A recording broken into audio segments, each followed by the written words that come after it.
Dr Peya, Innocent Peya, au Presse Club, aujourd'hui le 12 novembre 2014. Il a fait une tournée extraordinaire pour présenter cet ouvrage. Cet ouvrage ô combien aujourd'hui best-seller, que tout le monde veut avoir, pour essayer de comprendre comment la démocratie à l'africaine devait fonctionner. Les réalités de l'Afrique, les vraies réalités. Est-ce qu'on pourra transposer la démocratie occidentale par la démocratie africaine? Tout est marqué dans cet ouvrage de 300 et quelques pages, 50 et quelques pages, où il a brossé le tableau avec des chapitres qu'il va évoquer ici, entre le bon sens et la tenance absolue, l'Afrique à la croisée des chemins. Alors, Dr Peya est parti vers ce qu'on appelle une forme de croisade pour présenter son livre. Il a fait Lille, l'Université catholique de Lille. Il redescend en Afrique pour aller à Bujumbura et également à Kigali pour présenter ses livres. Il y a un succès retentissant auprès de ces Africains qui voulaient l'écouter. Salle bondée, salle pleine. À Kigali, plus de 800 personnes ont suivi le docteur Innocent Peya. Il revient quinqué avec cette force à la Sorbonne, le temple du savoir, pour nous présenter dans une salle comble. Quelquefois, les gens étaient un tout petit peu irascibles, mais il a mené à bien sa conférence de presse jusqu'à ce qu'il a terminé, en fait, sa tournée à Amiens. Vous savez, Amiens, il y a une très grande université à Amiens, où il y a une très grande communauté aussi africaine, en particulier congolaise. Il a été acclamé, et voilà, l'Afrique a besoin de ces gens de qualité pour présenter froidement ce qui représente aujourd'hui cette Afrique qui se cherche. Monsieur Innocent Peya, bonjour. Bonjour. Alors, ravi de vous retrouver encore ici au Presse Club à l'hôtel Pullman Montparnasse. Vous allez nous dire, à travers cette tournée que vous avez effectuée, quelle est la conférence qui vous a réellement plu? Merci une fois de plus pour m'avoir invité au Club Presse de Paris. Cela démontre que mon ouvrage Entre le bon sens et la tenance absolue, de plus en plus, son contenu préoccupe les uns et les autres. Et je crois que, comme vous avez su le dire, je viens d'effectuer une petite tournée, une tournée par laquelle j'ai été à l'Université catholique de Lille, et puis je suis allé en Afrique de l'Est où j'ai successivement tenu des conférences de bas à Kigali, à Bujumbura, et je suis revenu à la Sorbonne, temple du savoir, et enfin, j'ai clôturé ma petite tournée à l'université, à la faculté de droit et des sciences politiques d'Amiens. C'est une consécration, on peut le dire aujourd'hui, vu la capacité, la grandeur de cette tournée.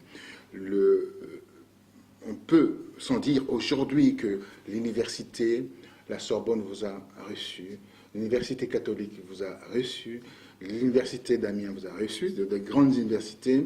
Pour vous, quelle lumière portez-vous par rapport à ce que vous avez fait ici à Paris et également à la province? Pour conscientiser les gens à travers votre ouvrage Entre le bon sens et l'alternance absolue. Bon, simplement, je ne fais que transmettre un message, comme je l'ai dit, que le livre était une sonnette d'alarme, un éveil de conscience, donc un outil d'aide à la décision.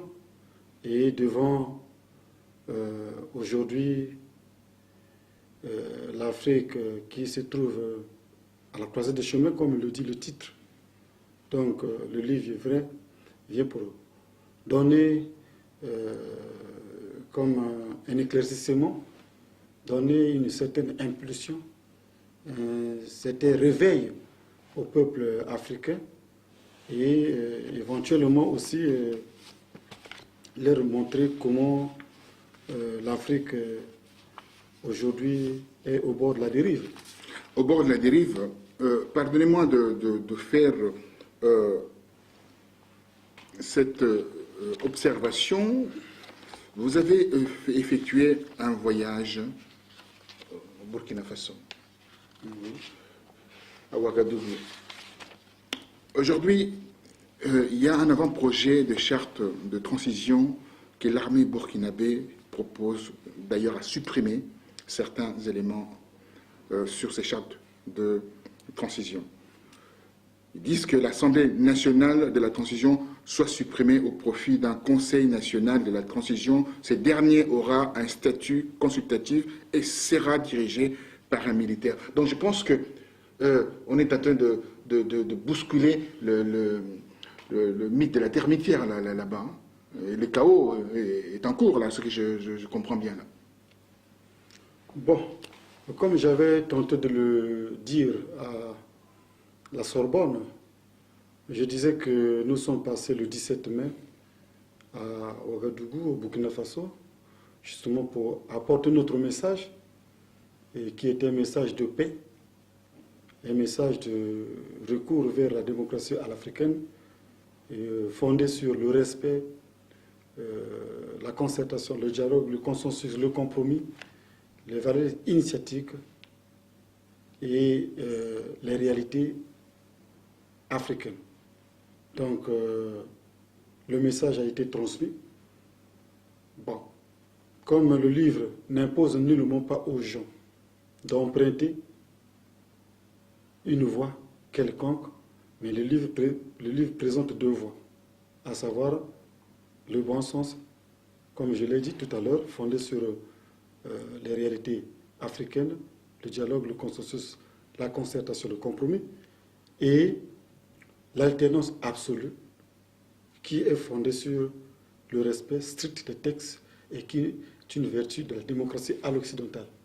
Donc, nous sommes passés au Burkina Faso, transmettre notre message, proposer aux uns et aux autres les deux voies, mais ils ont choisi celle qu'ils pouvaient choisir. Éventuellement, nous sommes arrivés au départ brutal de la reine-mère, comme le dit le mythe de la termitière et son application dans la vie des nations. Votre projection par rapport à l'avenir de Burkina Faso, que voyez-vous? Bon, je n'ai aucune projection à faire, simplement un constat. Le constat est que la reine-mère a été brutalement délogée. Et comme je l'ai dit dans cet ouvrage, quand la reine-mère est brutalement délogée de son édifice, et la conséquence, c'est que les nouveaux occupants arrivent et occupent la termitière, et c'est le chaos qui règne. Puisque aujourd'hui, on nous parle de près de 30 à 34 morts, donc une trentaine de morts, et selon les statistiques de l'Institut Free Africa, on nous parle de dégâts causés et qui se valuent autour de près de 200 milliards de francs CFA. Vous voyez qu'est-ce que ça donne? Donc, à mon avis, le dialogue qui se passe aujourd'hui au Burkina Faso aurait pu intervenir avant et justement, il y a des voies, des moyens appropriés et de manière naturelle pour faire partir la reine-mère, sinon un chef d'État et qui est resté longtemps au pouvoir. C'est la voie électorale. Donc, comme il lui restait un an des élections, ce même peuple qui l'a fait partir, ce même peuple pouvait le faire partir par la voie électorale, lui retirer son suffrage d'ici les un an à venir. Parce que changer une constitution, ce n'est pas synonyme de regagner les élections. Non. D'autant plus que je l'ai expliqué, nous avons des cas comme au Sénégal avec le président Macky Sall, Wade. Non. D'abord Abdou Diouf, Abdou Diouf, bien sûr. qui a perdu les élections, il a été battu, il est parti. Et éventuellement, le président Abdoulaye Wade a organisé les élections, président en exercice, il a été battu, il est parti. Le président Sassou Nguesso du Congo-Brazzaville, en 1992, a organisé les élections, président en exercice, il a été battu, il est parti.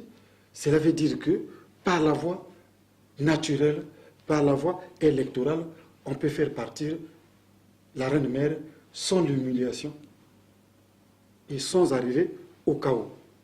Sans arriver au chaos, bien entendu, Blaise Caporé avait fait une déclaration, une interview à la télévision RTI, la télévision ivoirienne, en disant clairement qu'il n'a pas voulu tirer sur la population pour éviter le chaos. Alors, que pensez-vous? Quelle lumière portez-vous par rapport à cette déclaration? Bon, pour moi, c'est une déclaration sage, puisque, comme je vous l'ai dit, le délogement brutal de la reine-mère entraîne le chaos. C'est vérifiable, c'est scientifique, c'est vérifiable. Nous avons cité dans le livre l'Irak, le délogement brutal de la reine-mère en Irak. Aujourd'hui, l'Irak est dans le chaos. Le délogement brutal de la reine-mère en Libye. Aujourd'hui, la Libye est dans le chaos. Donc, l'expérience nous montre que quand un chef d'État qui est resté longtemps au pouvoir, quand vous le délogez de manière brutale, sans respecter les voies appropriées. Les voies appropriées sont la voie électorale, la voie des urnes, où le peuple peut refuser le suffrage à un chef d'État. Ça, c'est une voie appropriée, une voie normale, une voie respectueuse. Mais quand vous procédez par une humiliation, vous humiliez un chef d'État qui reste longtemps au pouvoir, la conséquence, c'est que nous arrivons au chaos tel que je l'ai indiqué, je l'ai expliqué dans le mythe de la termitière et son application dans la vie des nations. L'expérience est là, à travers les faits que vivent les autres nations. C'est vérifiable. C'est vérifiable. C'est vérifiable. Alors, d'aucuns disent que quand le chef d'État est au pouvoir, il s'organise de la sorte que de pérenniser, de s'éterniser au pouvoir. La raison pour laquelle, d'ailleurs, les gens ne veulent pas trop garder les gens qui restent longtemps au pouvoir. Qu'est-ce que vous pouvez dire par rapport à cela? Et en fonction de ce qui s'est passé au Burkina Faso et aussi en RDC quand Mobutu est parti. Bon, je ne suis pas là à faire l'apologie des chefs d'État qui s'éternisent au pouvoir, non. Mais de manière scientifique, j'ai présenté cette situation dans le cadre du mythe de la termitière et son application dans la vie des nations. Donc je le dis que il y a des voies appropriées, il y a des voies naturelles, des voies normales pour faire partir un chef d'État du pouvoir. C'est la voie électorale, c'est la voie des urnes. Pouvez nous rappeler par rapport à votre ouvrage qui est ici, qui a comme je disais, en liminaire, a un succès retentissant dans la diaspora, dans la communauté internationale. Nous parlez de 7 chapitres qui se trouvent dans votre livre. Bon, vous parlez du succès, je ne vois pas trop, je ne parle pas du succès. Je parle plutôt du rendez-vous de l'histoire, parce que le livre est au rendez-vous de l'histoire. Le livre a présenté 2 voies selon lesquelles les Africains devraient choisir la meilleure qu'ils pouvaient emprunter. Et aujourd'hui, nous avons le premier cas, c'est que le Burkina Faso a choisi une voie et avec ses conséquences.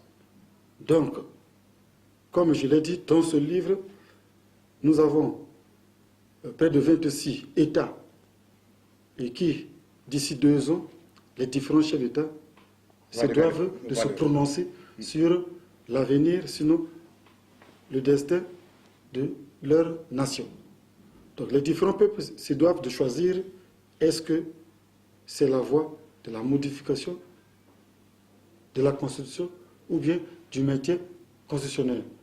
Et voilà le dilemme aujourd'hui que l'Afrique se trouve.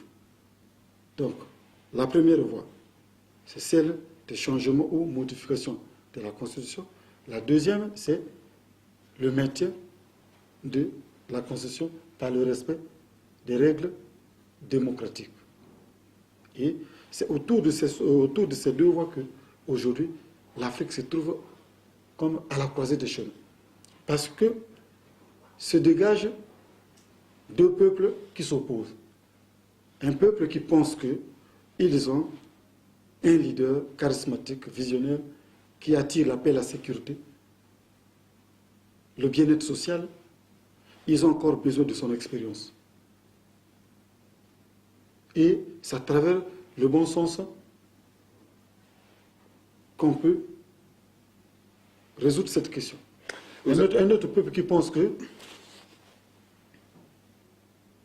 n'ont pas besoin de ce chef d'État, quel que soit son rendement, ils appliquent le strict respect des textes existants. Donc, l'alternance absolue. Donc, il y a comme deux peuples qui s'opposent. Mais quand il y a deux peuples qui s'opposent, parce que quand nous parlons des chefs d'État qui s'éternisent au pouvoir, nous oublions aussi ce que le rendement que donne le travail de ces chefs d'État au peuple. Je ne dis pas que tous ils sont meilleurs. Tous les 26 chefs d'État sont meilleurs, non. Mais si parmi eux, il y a certains qui sont meilleurs, en ce moment, qu'est-ce que l'on fait? Donc, le peuple, à travers le dialogue, le compromis, la concertation, peut trouver une solution sans passer à l'épreuve de force qui est le strict respect des textes existants. Vous êtes convaincu par rapport à ce que vous énumérez, au regard de ce que vous avez écrit, travaillé longuement dans vos travaux de recherche. Il s'avère aujourd'hui, au regard de ce qui se passe en Afrique, il y a 6 pays qui vont vers qui ont les velléités de modifier la Constitution. Il y a 2 que vous avez visités, le Rwanda et le Burundi. Quelle a été en fait la réaction des gens du Rwanda, des gens qui ont participé à vos 2 conférences, Rwanda et Burundi? Quelle a été leur réaction? Je n'affirme pas qu'il y a 6 pays qui sont en voie de modifier leur constitution. Non. Moi, j'ai simplement dit qu'il y a 26 États où les différents chefs d'État sont presque à terme de leur mandat. En ce moment, le peuple se doit de se prononcer sur cette question. Et si les modifications des constitutions sont des projections de certains pays, en ce moment, autour de ces pays, se posent des problèmes. S'il y a des projections de modification de constitution, en ce moment, le problème se pose dans ces pays. Parce que cette projection vient du fait qu'une partie du peuple a besoin des services d'un chef d'État qui a travaillé, a besoin de son expérience. Et une partie du peuple qui pense qu'ils doivent aller au changement, trouver n'importe quel chef d'État qui arrive, pourvu que le fauteuil soit libéré. Suivant cet élément de l'université, la Sorbonne, où vous avez édifié la salle. Suivons cet élément. Mesdames et messieurs, ce travail présente 2 voies, comme l'indique le titre, entre le bon sens et l'alternance absolue. Le bon sens qui est une vertu de la démocratie à l'africaine, fondée sur le consensus, la concertation, le dialogue, le compromis et des valeurs initiatiques. L'alternance absolue qui est une vertu de la démocratie à l'occidentale fondée sur le respect strict des textes existants. Et quel est l'intérêt de ce livre? Mesdames et messieurs, ce livre présente double intérêt. D'un côté, ce livre est une sonnette d'alarme, un éveil de conscience, un avertissement, un outil d'aide à la décision. Et de l'autre côté, c'est une contribution à la science aujourd'hui.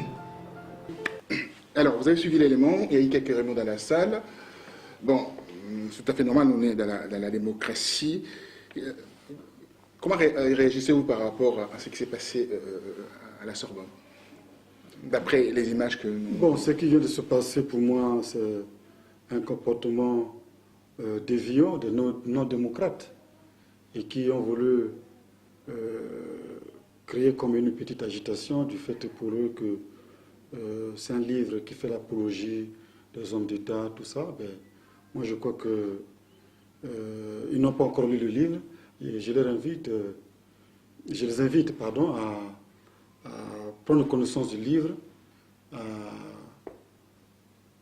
le parcourir et je crois qu'ils se rendront réellement compte que les allégations qu'ils portent sont non fondées.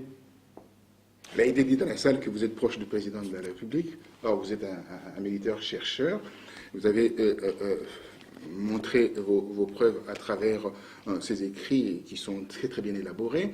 Alors, au-delà de ces agitations, quel est le conseil donnerez-vous aux Africains qui veulent brusquement, brutalement changer la donne dans leurs pays respectifs?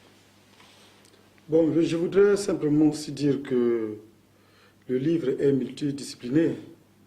Donc il est à la fois philosophique, juridique, sociologue, politique. Donc c'est un tout. Vous ne pouvez pas aborder un livre qui parle de tout sans toucher certains aspects. Et en ma qualité de chercheur, je crois qu'il ne revient pas à moi de refuser une information au peuple. Parce que le chercheur met à la disposition du peuple les résultats, le fruit de son travail, les résultats qu'il trouve sur le terrain. Donc moi, je mets à la disposition des peuples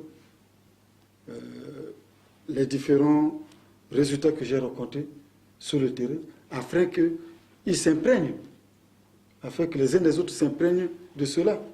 Donc il ne me revient pas à moi de me limiter, de limiter ma réflexion, de limiter mon champ d'action. Non.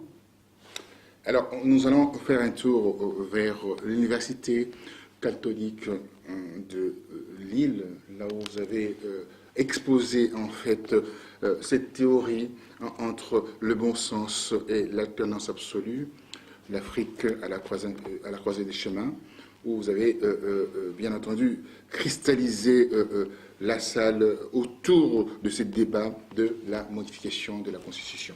Suivant. La dernière question portera notamment sur la question d'actualité aujourd'hui. Dans 26 États, comme vous venez de le dire, est-ce que changer une constitution est vraiment appartient à quelqu'un ou à un groupe qui est au pouvoir pour pouvoir décider de changer une constitution? Notre rôle à nous, c'est de mettre à la disposition des nations nos idées, nos analyses, afin qu'on sombre, nous, les exploitants. La seule chose, c'est la modification constitutionnelle. Voilà pourquoi vous constatez que les révisions ou les changements constitutionnels sont devenus une chanson en Afrique, c'est cela. Mais il n'est pas dit que ce n'est pas tous les pays africains, ce n'est pas tous les chefs d'État qui ont l'assentiment de leur peuple. Donc voilà ce qui se passe en Afrique. On peut penser que c'est la consécration d'avoir fait cette tournée dans des grandes institutions, qu'on appelle institutions universitaires, de grandes écoles, de grandes universités, commençant par la Sorbonne, l'Université catholique de Lille, jusqu'à Amiens. Là où on voit la matière qui sort de là. Les grands penseurs, les grands philosophes sortent de là. C'est de la consécration pour vous?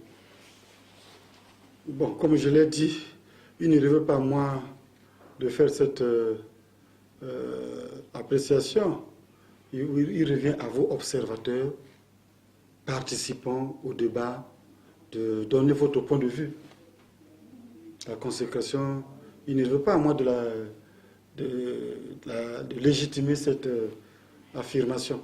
Il revient à vous de le dire, d'autant plus que je suis passé à avoir l'université, à l'université de Kigali, à l'université de Burkina Faso, un peu jusqu'à Amiens, à la faculté de droit et des sciences politiques d'Amiens.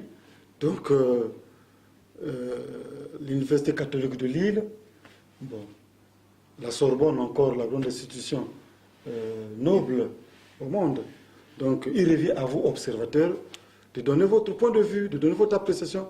Mais moi, je ne peux pas m'auto-juger. Merci, vous êtes humble.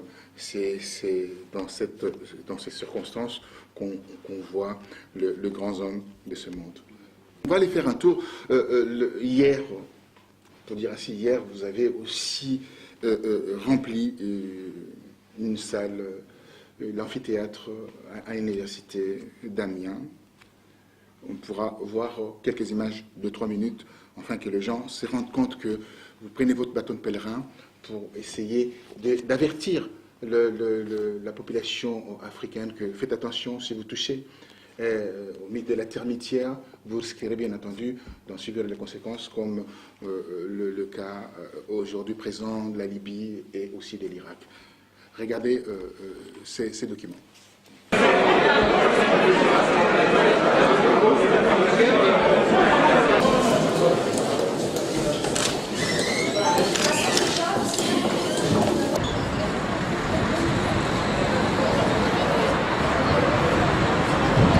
C'est l'homme qui fait l'institution ne fait pas l'homme. Nelson Mandela a combattu une institution, c'était un homme. Nelson Mandela a été enterré dans son village natal. Donc, l'homme vient avant l'institution. Alors, avec vos bateaux de pèlerin, des universités, pourquoi? C'est en rapport avec votre état de chercheur, tout en étant chercheur, vous voulez aller seulement dans un monde universitaire ou d'aller vers le grand peuple? Pourquoi vous refusez le grand peuple? Non, mais j'affronte tout le monde. J'affronte tout le monde. C'est un message que je communique, que je transmets à tout le monde. Donc, comme vous avez su le dire, c'est pour moi une manière de contribuer à l'évolution de la science. C'est pourquoi, à travers le mythe de la termitière, moi je démontre les faits tels qu'ils se passent. Tels qu'ils se passent. Les faits de la Libye sont clairs. Les faits de l'Irak sont clairs. Les faits de la RDC après Mobutu sont clairs. Les faits du Congo-Brazzaville après Sassou Nguesso en 1992 sont clairs. Les faits de l'Égypte sont clairs. Les faits de la Tunisie sont clairs. Aujourd'hui, Burkina Faso, alors... Bon, c'est encore un exemple. C'est encore un exemple. Donc, le départ brutal de la reine-mère a toujours des effets retour. Voilà la dimension mystique de la termitière. Quand un chef d'État qui a gouverné un État pendant beaucoup d'années, et vous le délogez de manière humiliante, de manière brutale, humiliante, l'effet retour, c'est ce que nous vivons. dans l'ensemble, et c'est ce que nous avons vécu dans les différentes nations dont j'ai fait référence. La référence est là, donc vous êtes un homme de Et c'est référence. scientifique, ça se vérifie. C'est scientifique. Donc je ne fais nullement pas l'apologie, je demande de manière scientifique. Quand vous délogez de manière brutale un homme qui a géré vos destins pendant beaucoup d'années, les conséquences, c'est que c'est ce qui se passe. Ça, c'est justement la dimension mystique de la termitière. Alors, dans la salle à la Sorbonne, je reviens à la Sorbonne, parce que c'est là où il y a c'est les temples du savoir. On peut les dire aujourd'hui sans sourciller. Il y a eu une question qui a été posée dans la salle. Un intervenant disait, quelqu'un de l'assistance disait, dites-moi, pourquoi on peut attendre toujours que ce mythe de la termitière soit bousculé? Pourquoi le président ne partirait pas de lui-même avant que cette termitière soit saccagée? Ça se passe de manière naturelle, comme je l'ai dit, par la voie électorale. Et quand ça se passe par la voie électorale, une voie non humiliante, non, le chef d'État se retire, il n'y a pas de conséquences. Il n'y a pas de conséquences. Ou, par la voie des urnes, le peuple refuse le suffrage à un chef d'État. Et c'est de manière naturelle. Il y a les bourrages des urnes, il y a des choses qui se passent aussi pendant les élections. Oui, mais quel que soit, si on tenait compte que du bourrage des urnes, Abdou Diouf ne serait jamais parti. Voilà. Il ne serait jamais parti du pouvoir. Abdoulaye Wade aussi ne serait jamais parti.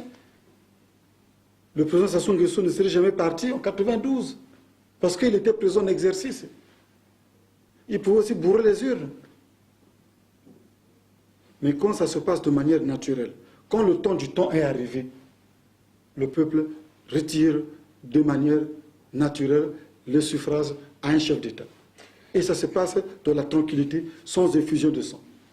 Sans effusion de sang, bien entendu, ce qu'on espère, bien entendu, dans cette Afrique où il y a 45 rébellions qui sévissent dans ces continents. Il y a 7 chapitres dans votre livre. Mais quand vous me parlez de 45 rébellions, mais justement, ces rébellions sont les conséquences du délogement brutal de la reine mère. Mais hier, sous le président Kadhafi, n'avait-il pas de rébellion en Libye? N'avait-il pas de rébellion en Irak, sous Saddam Hussein, en RDC, sous Mobutu?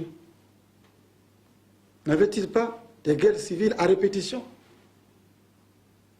Mais je crois que pendant toutes ces périodes où les différentes reines mères ont régné, on ne parlait pas de rébellion, on ne parlait pas justement de guerres civiles à répétition. Hier, sous le président Sassou Nguesso, n'y avait-il pas des guerres civiles au Congo? Vous voyez? Mais quand il est parti, il y a eu des guerres civiles à répétition. Donc le délogement brutal de la reine mère, quand un homme qui a géré le destin, pas de manière humiliante, la conséquence c'est ce que nous vivons. Donc les rébellions, les guerres civiles, les génocides, les pillages, les mutilations, ça ce sont justement les conséquences du délogement brutal des reines mères. Ben, j'en suis convaincu. Je pense que aussi les amis téléspectateurs qui vont suivre cette émission à travers l'Afrique vont être convaincus. Convaincus également le chercheur qui ont assisté à ces multiples conférences données par notre ami Innocent, le docteur. Quand je dis notre ami, vous êtes proche de la population, la raison pour laquelle je me permets cette familiarité. C'est vrai que tout le monde a été touché par votre clarté à travers le propos tenu et également le livre bien élaboré. Mais le prochain livre, ça nous parlera de quoi? Bon, ça c'est encore un secret pour moi, puisque moi j'ai eu l'occasion de récupérer toutes les questions qui m'ont été posées dans toute la tournée que j'ai eu à faire, et je me permettais de répondre à tous les intervenants par écrit, par un nouveau ouvrage, et que je mettrai sous peu, d'ici 2-3 mois, sinon, à la disposition des chercheurs du monde scientifique. Les mondes scientifiques. Alors, je reviens encore par rapport à ces deux voyages réalisés en Afrique, dans des pays où bientôt il y aura les modifications respectives de leur constitution. On va quand même jeter un coup d'œil, voir l'ambiance qui s'est passée au pays, comment vous avez été reçus, etc.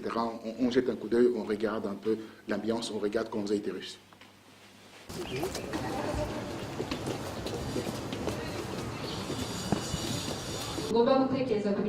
Une fois de plus,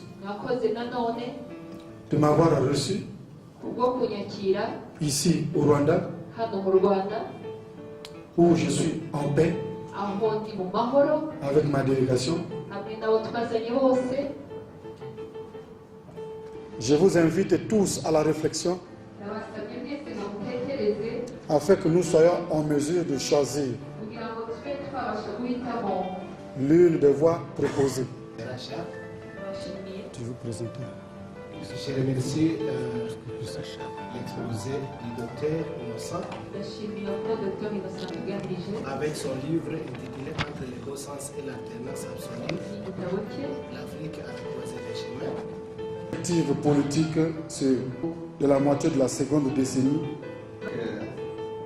Dr. Innocent, j'aimerais remercier le docteur Innocent because of his good thoughts, pour son bon message, a good book. un bon livre. But then, when we see his thought, Mais quand on voit ses pensées, it's just like if we need a change, it's a process. ça veut dire que si nous avons besoin d'un changement, c'est une procédure.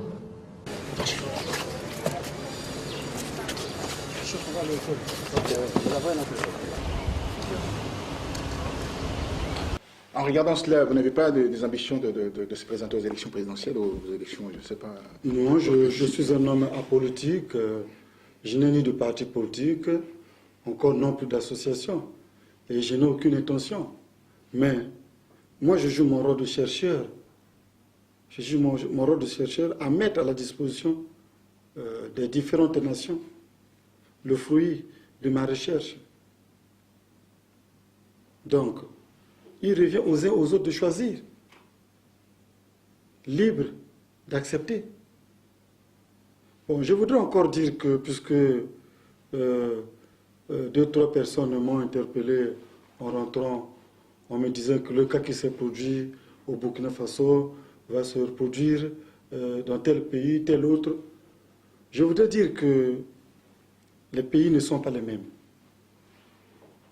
Il y a des nations qui ont connu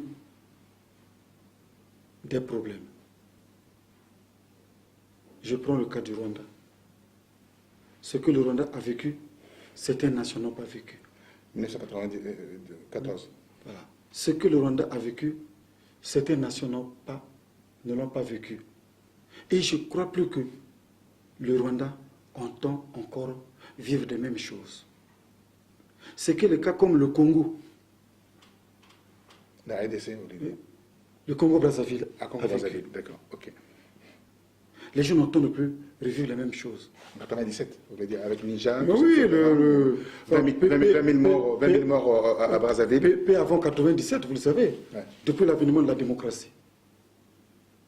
Hein, de 90, que cette démocratie est arrivée au Congo-Brazzaville, jusqu'à 97, le Congo a connu une décennie ensanglantée, jamais vécue de son histoire, où on a des familles qui sont séparées, des enfants qui se retrouvent sans père, des femmes qui se retrouvent sans mari, des gens dans une famille de 5 qui se retrouvent qu'à 2 à 3. Des enfants qui ne vont plus à l'école par manque de soutien, manque de tuteurs. Des enfants qui ont abandonné les études. Des enfants qui ont été pilés de des mortiers. Des gens aujourd'hui infirmes, mutilés. Donc le traumatisme est dans les têtes des gens. Est-ce que vous allez mesurer un pays comme ça, un pays qui n'a jamais connu ces moments où les gens ont perdu des biens, des maisons. Les gens se retrouvent sans abri. Vous venez faire des leçons de morale parce que vous êtes en Europe. Vous vivez tranquillement. Mais allez aussi vivre sans abri au pays comme les autres pour connaître la difficulté, la misère. Ce que les autres vivent. Sans abri.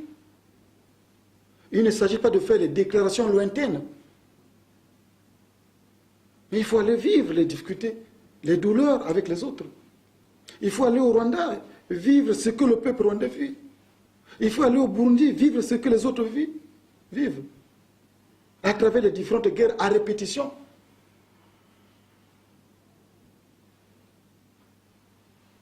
Mais comme je l'ai dit dans le livre, les réalités d'études de l'histoire se répètent. Ce qui s'est produit hier peut se reproduire aujourd'hui. Si nous ne faisons pas attention, si nous ne plaçons pas devant nous la hauteur et la sagesse africaine. Vous êtes croyant, je vais vous interrompre, vous êtes croyant, est-ce que vous avez été inspiré par le Saint-Esprit pour écrire ces livres? Je sais que vous êtes croyant. Bon, je suis croyant, je ne nie pas, mais inspiration ou pas, c'est un langage que moi. Il revient aux uns aux autres de juger le produit que je mets sur le marché. Si les faits que j'invoque ne sont pas des faits réels, tous on a voulu du départ de Kadhafi parce qu'il était dictateur gênant. Mais quelle est la conséquence? Le dictateur est parti depuis combien d'années? 2011, hein, depuis. Bon, voilà. Donc aujourd'hui, les cas qui se passent dans les nations sont différents les uns par rapport aux autres. Les nations ne sont pas les mêmes. S'il y a une nation qui veut se baigner dans le sang, ça n'engage qu'elle. Mais moi, je présente les deux voies que les uns et les autres se doivent de choisir. Et je dis encore que la voie des urnes, c'est la voie naturelle pour faire partir un leader qui est resté longtemps au pouvoir. C'est la voie naturelle. La voie des urnes, c'est la voie naturelle pour faire partir un président qui s'est éternisé au pouvoir, qui est resté au pouvoir pour reprendre ses termes. Parce que justement, parce que nombreux ont voulu penser que la démocratie à l'africaine était une invention. Bon, farfelu. Mais je dis que la démocratie à l'africaine, j'ai quand même eu des prédécesseurs qui ont professé cela. J'ai cité Cheikh Anta Diop, Kizerbo. Donc, par la démocratie à l'africaine, justement, je reviens sur ce mot et j'insiste, je place devant les réalités, les cultures africaines. Est-ce qu'on peut transposer la démocratie à l'africaine là? Est-ce qu'on peut prendre un pays pilote qui applique la démocratie à l'africaine pour nous montrer l'exemple que les choses marchent bien? Bon, monsieur, aujourd'hui, dire que on peut montrer un pays pilote pour dire que les choses marchent bien, mais si dans certains pays d'Afrique, il y a la stabilité, c'est parce que les gens ont placé la grandeur devant. Les gens ont placé la grandeur devant. Donc le dialogue. S'il n'y avait pas de dialogue... Par exemple, quel est le pays? Mais aujourd'hui, l'Algérie est là, un cas parmi tant d'autres. Ils ont placé le dialogue devant. Ils ont dialogué, ils ont trouvé un compromis. Ils ont trouvé un compromis. Quand vous parlez du printemps arabe, parce que les gens parlent du printemps arabe, mais l'Algérie était au bord de cette dérive. Mais ils ont placé la sagesse africaine devant. Et comme l'Afrique du Sud l'avait fait avec le feu Nelson Mandela. Je ne cite que 2 pays qui ont placé la sagesse africaine devant. Pour terminer, qu'est-ce qu'on peut espérer avec le Congo-Brazzaville à la veille des élections, à la veille ou une éventuelle modification de la Constitution? Quelques articles, parce que vous avez évoqué quelques articles. Justement, le Congo-Brazzaville... Vous avez évoqué quelques articles là-bas à la Sorbonne, vous vous rappelez? Oui, justement, le Congo-Brazzaville, je ne légitime pas une éventuelle modification quelconque de Constitution. Moi, en tant que chercheur, je ne fais que dire le petit constat que j'ai eu à faire, et notamment sur l'article 56 que vous avez évoqué de la Constitution du 20 janvier 2002, que j'ai évoqué à la Sorbonne, et que j'ai évoqué à Amiens. On peut le suivre. On peut le suivre, voilà. On a aussi cette partie que vous avez évoquée, l'article 56 de la Constitution du Congo-Brazzaville. Suivons. J'ai parlé de la Constitution du 20 janvier 2002, qui excluait les jeunes à être candidats aux élections présidentielles sur l'âge maximal et l'âge minimum. Donc l'âge minimum et l'âge maximum. Donc j'ai parlé du fait que pour être candidat aux élections présidentielles au Congo, il faut avoir 40 ans. Mais il s'avère que aujourd'hui, on a beaucoup de jeunes qui sont élus des députés, votés par le peuple. On a beaucoup de jeunes qui sont des conseillers votés par le peuple. Autant que le même peuple qu'il a voté député, le même peuple peut le voter aussi chef d'État. Mais pourquoi cette exclusion? Pourquoi cette discrimination? Donc déjà, je milite pour la jeunesse. Je pense qu'un jeune à 30 ans, à l'image de ceux qui ont dirigé l'Afrique hier, peut être aussi chef d'État au Congo.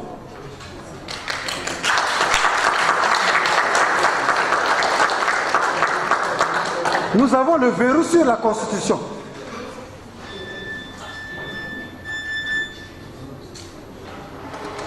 Parce que sur l'âge maximum, c'est 70 ans. Mais pourquoi cette exclusion? Est-ce qu'à 71 ans, à 72 ans, à 75 ans, si vous êtes Congolais, avec vos facultés, vous ne pouvez pas diriger le Congo? Mais le contrôle ne s'arrête pas aussi de préparer sa relève. Donc, je parle déjà pour la jeunesse, pour que cette conclusion donne le droit même aux jeunes d'être candidats. Alors, il faudra prendre cet article qu'on vient de voir, l'âge maximal, minimal, donc il faudra revoir aussi cet article. Oui, c'est le constat que j'ai fait. C'est le constat que j'ai fait en tant que chercheur. Donc, si les Congolais pensent que nous devons continuer dans cette exclusion où les jeunes ne peuvent pas être candidats, ou bien si les gens à partir de 71 ans ne peuvent plus diriger le Congo, c'est l'exclusion, c'est une discrimination. C'est pourquoi, en tant que chercheur, je l'ai évoqué. Bon, donc elle dirait que voilà, on va protester, on va faire ceci, on va... Mais moi je crois que s'il y a protestation ou s'il y a division, c'est justement ce que je viens d'expliquer. Donc nous avons le clan de 18 ans à 39 ans qui exclut par cette constitution et le clan de 71 ans à plus. Vous voyez? Donc je prends le clan de 18 ans, c'est l'âge majeur, ça va de 18 ans. De 18 ans à 39 ans, on met de côté. On prend de 71 ans à plus, on met de côté. Donc le côté 71 ans se retrouve avec le côté de 18 ans à 39 ans. Ils forment un côté pour faire face à ceux que la Constitution donne droit. Donc ceux de 40 ans à 69 ans. Parce que la Constitution est à leur avantage. Comment voulez-vous que une Constitution n'avantage que une partie de la population? Et ceux qui sont majeurs. Donc je me dis que les gens de 18 ans à 39 ans vont s'opposer à ceux qui ont entre 40 ans jusqu'à 69 ans. Si l'opposition, c'est les deux côtés qui vont s'opposer. Parce que ceux de 18 ans, 19 ans, 20 ans, 32 ans, veulent aussi qu'ils soient considérés par cette Constitution. Les anciens présidents n'ont pas de statut particulier. Vous voyez un ministre dans la rue, à pied, un ministre qui a signé des contrats, on le place de l'État, et à pied, de la condition misérable. Une opposition qui est à leur propre merci, une opposition qui n'a pas de statut particulier. Vous parlez de l'opposition alimentaire, là, vous avez expliqué dans votre livre à peu près. Non, je parle d'une opposition, une vraie opposition. Hein, de blanchisserie, vous parlez. Je parle d'une vraie opposition. Comment faire pour organiser, pour terminer, comment faire pour organiser la vraie opposition là-bas avec la Constitution là? Comment vous envisagez? Mais oui, mais si une Constitution prend en compte l'opposition a son statut, je ne vois pas en quoi. Lorsque l'opposition a son statut particulier, ils ont le traitement, ils ont un porte-parole qui a des avantages, qui a tout. Vous n'êtes pas plongé dans la corruption d'ailleurs? Non. Ou dans le clientélisme? Non, non, non. Je parle d'une vraie opposition et qui doit avoir son statut particulier. Comme les anciens chefs d'État, qui doivent avoir leur statut particulier. Les anciens ministres. Ça pousse les gens à ne pas commettre des gaffes. Parce que vous laissez quelqu'un ministre, quand il sait que le jour qu'il quittera son département, vous laissez quelqu'un chef d'État, quand il sait que le jour qu'il quittera son département, commencera sa misère. Mais qu'est-ce qu'il va faire? Il va mettre la main. Le chef d'État va s'éterniser parce qu'il sait que dès que je laisse, c'est la poursuite, c'est la prison, c'est les critiques, c'est la menace. Le ministre qui sait que dès que je quitte, je suis à pied, c'est la menace, c'est la critique. Voilà. Donc si on a une opposition qui a son statut, on a les anciens ministres qui ont leur statut, les anciens présidents ont leur statut, je crois qu'on aurait diminué beaucoup de dégâts qui pourraient éventuellement se produire dans le pays. Parce que chacun sait que, bon, comme je quitte le pouvoir, il faut que je me retrouve à l'opposition pour maintenir mon statut, à reconquérir ma position. Et c'est justement cette course qui conduit le pays dans les bavures, dans les bêtises, dans la désolation. D'où vient le financement? Ça, c'est la question qui a été posée. Au niveau même de Sorbonne, les gens s'agitaient dans la salle pour poser cette question. M. Peya a fait cette tournée ci et là, mais d'où vient l'argent, la cagnotte? Ça vient d'où l'argent pour financer cette... on a vu l'intervention même à Amiens, un philosophe congolais, un professeur qui vous a interpellé, apostrophé là-dessus. Qu'est-ce que vous pouvez nous dire par rapport à son intervention à Amiens? Merci justement sur cette question. C'est vrai que la question m'a été posée à l'université, à la faculté de droit et de Sciences Po de Amiens. Bon, c'est une préoccupation que ici et là les gens se demandent justement d'où vient le financement de cette activité intense que j'ai menée. Vous savez, nous qui prions, nous disons que quand Dieu donne la vision, il donne la provision. Quand Dieu donne la vision, il donne la provision. Cela ne suffit pas pour répondre à cette Et question. justement, à Amiens, j'ai répondu à cette question. Mais la vie, c'est un choix. La vie, c'est un choix.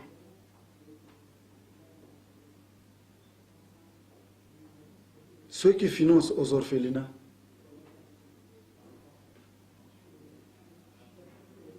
ceux-là qui font des actions humanitaires, on peut leur demander l'origine de leur financement. Mais qu'à ça ne tienne, j'ai répondu à cette question à Amiens. Vous avez suivi avec une certaine pertinence le propos du docteur Michel Innocent Peya, qui a fait une petite tournée européenne, enfin de prêcher pour la vraie démocratie à l'africaine. Cette démocratie à l'africaine, tant redoutée par certains Africains, mais aussi favorisée dans ses écrits à travers ce mythe d'intermédiaire. Alors, j'invite les amis téléspectateurs d'acheter ces livres avec une modique somme de 30 € seulement. Bientôt, vous aurez un autre ouvrage qui sortira dans 3 mois, d'après les propos de notre ami Michel Innocent Peya, le docteur Innocent Peya, qui a eu beaucoup d'observations lors de sa tournée. Il veut apporter encore plus son expertise à travers tout ce qui se passe en Afrique. Voilà, on a vu l'événement au Burkina Faso. Ça a donné encore plus la matière à notre docteur d'aller au-delà de sa capacité intellectuelle, de nous porter encore quelque chose d'exceptionnel. Un mot pour partir, docteur Innocent Peya. Merci. Je voudrais encore une fois de plus dire que le livre Entre le bon sens et la ténance absolue, dont j'ai l'honneur et le plaisir d'ailleurs de vous présenter, au niveau de ceux qui ont la bonne volonté justement de vouloir le consulter, le lire et participer au débat, est une sonnette d'alarme, un éveil de conscience, une véritable prise de conscience, un outil d'aide à la décision, que j'invite les uns les autres à s'imprégner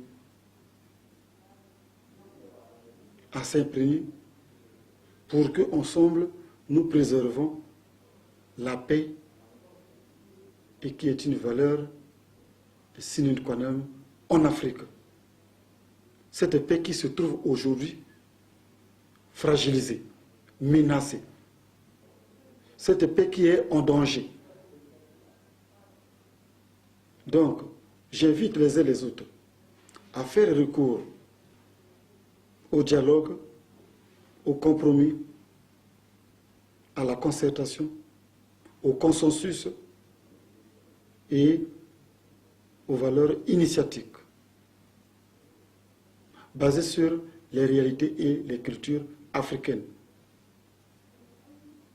J'invite les uns les autres à prendre conscience de tous ces facteurs pour que nous préservons, justement, comme je l'ai dit, le climat de paix, de sécurité, de sérénité. Et comme je l'ai dit aussi, aucun homme, aucun chef d'État n'a le pouvoir de marcher sur les intérêts du peuple. Mais le grand débat qui se passe aujourd'hui en Afrique se situe au niveau de la philosophie et des aspirations du peuple. Donc le peuple souverain qui peut se prononcer sur son devenir. personne ne peut être au-dessus des aspirations du peuple. Même les textes ne peuvent pas être au-dessus des aspirations du peuple. Parce que le texte est voté par le peuple. Et c'est le même peuple qui peut défaire ce texte. Donc les aspirations du peuple sont au-dessus de tout. C'est ça que j'invite les uns les autres à s'imprégner de cela, afin que nous préservons justement le climat de paix, de sécurité en Afrique. Je vous remercie.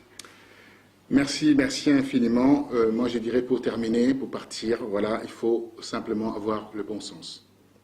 Et à travers ce bon sens, nous allons bien entendu avoir une vraie alternance en Afrique, une vraie démocratie, une vraie politique africaine, qu'on ne pourra en aucun cas transposer la démocratie occidentale par rapport à la démocratie africaine.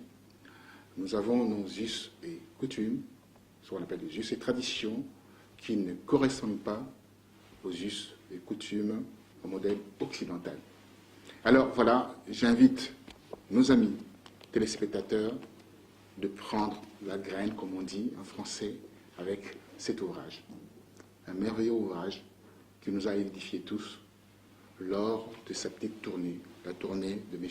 Innocent Peya, qui a édifié le grand penseur de ce monde où le savoir est, bien entendu, au sommet de la grande culture européenne. Voilà, il a montré à qui veut l'attendre que quand on a la volonté, quand on a la matière, on peut regrouper tout le monde à travers un idéal. L'idéal, c'est se retrouver avec cette Afrique, avec sa démocratie. Merci à vous et à très bientôt. Merci beaucoup. Le destin du Congo est entre les mains des Congolais. Sa destinée est déjà tracée. Il faudra un temps soit peu. Le concours de tout le monde, souverain primaire, la société civile, les forces vives de la nation, les politiques, l'opposition et les partenaires sociaux, pour que son émergence soit effective avec nos us et coutumes.